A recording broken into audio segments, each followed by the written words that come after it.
సోదరి లక్ష్మి అరెస్ట్ని ఒక సాటి మహిళగా వైఎస్ఆర్సీపీ మహిళా కార్యకర్తగా దాన్ని తీవ్రంగా ఖండిస్తున్నాను.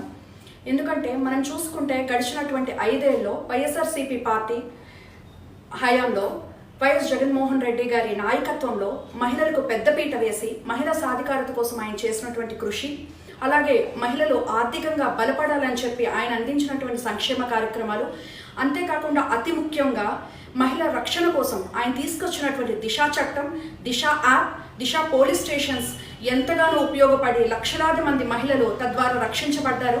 అలాంటి సందర్భాలు అనేకం మనం చూసాం. అది జగన్మోహన్ రెడ్డి గారు పాలనలో మహిళలకు ఆయన ఇచ్చినటువంటి గౌరవం, ఆయన ఇచ్చినటువంటి ప్రాధాన్యత. మరి ఈరోజు కూటమి ప్రభుత్వం ఏర్పడి 8 నెలలు కావస్తుంది.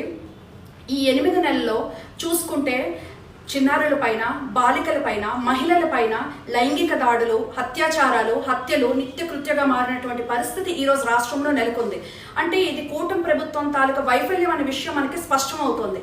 మనం చూసుకుంటే తిరుపతిలో జరిగినటువంటి ఇన్సిడెంట్ ఈరోజు జనసేన నాయకుడు కిరణ్ రాయల్ అనే వ్యక్తి లక్ష్మి అనే మహిళను అతి దారుణంగా మోసం చేసి